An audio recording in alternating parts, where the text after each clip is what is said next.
नमस्कार। इंसान के सबसे पुराने सवालों में से एक अच्छा, एक सही जीवन कैसे जिया जाए? आज हम इसी गहरे सवाल का जवाब ढूंढेंगे, और वो भी प्राचीन भारतीय महाकाव्य महाभारत के पन्नों में। तो सवाल ये है, धार्मिक जीवन का रास्ता क्या है? देखिए, ये सिर्फ एक सवाल नहीं है, ये तो एक खोज है, एक तलाश है, जो इस महाकाव्य के हर पन्ने पर हमें नजर आती है। और ये तलाश हमें ये भी सिखाती है कि धर्म कोई मंजिल नहीं, बल्कि ये तो एक सफर है। तो इस सफर में हम 5 खास पड़ावों से गुजरेंगे। सबसे पहले हम धर्म के असली सवाल को समझेंगे। फिर देखेंगे एक धर्मी राजा की हैरत अंगेज परीक्षाओं को। जानेंगे कि दान में कितनी शक्ति होती है। बात करेंगे रोजमर्रा की जिंदगी में सही आचरण की। और आखिर में हम पहुंचेंगे धर्म के सच्चे स्वरूप तक। तो चलिए शुरू करते हैं। सबसे पहले हमें धर्म शब्द को ही समझना होगा। देखिए, ये सिर्फ रिलीजन का हिंदी ट्रांसलेशन नहीं है, बिल्कुल नहीं। धर्म तो वो बुनियादी सिद्धांत है, वो कॉस्मिक लॉ जो हर चीज को, कर्तव्य को, सही आचरण को, पूरे ब्रह्मांड की व्यवस्था को एक साथ बांध कर रखता है। और महाभारत इसी की गहराइयों में उतरता है। और एक बात, महाभारत की सबसे दिलचस्प बात यही है कि वो हमें कोई एक सीधा साधा जवाब नहीं देता। ऐसा नहीं है कि एक फॉर्मूला दे दिया और हो गया। नहीं, ये ग्रंथ हमें महाकाव्य की कहानियों, दिव्य कानूनों और प्रैक्टिकल सलाह के जरिए सोचने पर मजबूर करता है, ताकि हम खुद अपने लिए मतलब निकाल सके। अच्छा, धर्म का एक रास्ता ऐसा भी है जो सहन शक्ति और भक्ति की इंतहा से होकर गुजरता है, मतलब एक्सट्रीम इंड्योरेंस। और इसे समझने के लिए हम एक बहुत ही कमाल की, बहुत ही नाटकीय कहानी सुनेंगे, ऋषि च्यवन और राजा कुशिक की।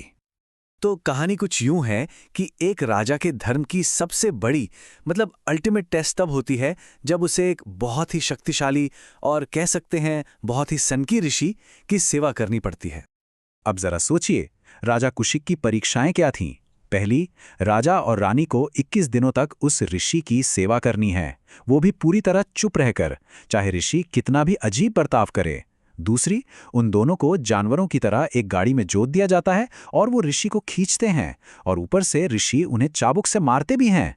और तीसरी, राजा बिना किसी शिकायत के बस देखता रहता है, जबकि वो ऋषि उसका पूरा का पूरा शाही खजाना दान कर देते हैं।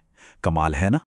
और इस अटूट धैर्य और भक्ति से राजा ने अपना धर्म साबित कर दिया, और इसका फल उन्हें इनाम में मिला सोने का एक दिव्य महल। ये एक तरह से उनके मजबूत चरित्र का ही बाहरी रूप था। तो ये तो था सहन शक्ति का चरम मार्ग।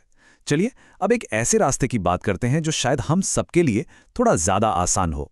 ये रास्ता है उदारता का, यानी दान की शक्ति का। महाभारत में इस काम के लिए एक खास शब्द है, दान। और दान का मतलब सिर्फ कुछ देना नहीं है, इसका असली मतलब है बिना किसी उम्मीद के सही भावना के साथ देना। इसे पुण्य कमाने और एक अच्छा जीवन पाने का एक बहुत जरूरी जरिया माना गया है। और ग्रंथ में कुछ दानों की तो बहुत ही ज्यादा तारीफ की गई है, जैसे कि भूखे और थके हुए को भोजन कराना। कहा जाता है कि इससे हर मुश्किल दूर हो जाती है। या फिर गायों का दान, जिन्हें अतीत और भविष्य की मां तक कहा गया है। वस्त्रों का दान देने वाले को भविष्य में अच्छे वस्त्र मिलते हैं। और हाँ, भूमि का दान, और खास तौर पर दान में दी गई भूमि की रक्षा करना, इसे तो एक सबसे बड़ा कर्तव्य बताया गया है। अच्छा, तो बड़े बड़े त्याग और दान की बातें तो हो गईं, पर धर्म सिर्फ इन बड़े कामों में ही नहीं है। अब हम देखते हैं कि महाभारत रोजमर्रा की जिंदगी के छोटे छोटे कामों में धर्म को कैसे पिरोता है, क्योंकि असल में तो धर्म हर दिन हर पल जिया जाता है। और यही हमें प्राचीन ग्रंथों की एक और खासियत देखने को मिलती है, उनकी जटिलता। महिलाओं के बारे में ही देखिए। एक तरफ कहा गया है कि स्त्री से ज्यादा पापी कोई नहीं, स्त्री एक धधकती हुई आग है, तो वहीं दूसरी तरफ यह भी लिखा है कि महिलाएं सम्मान की पात्र हैं, पुरुषों का धर्म तो महिलाओं पर ही निर्भर करता है।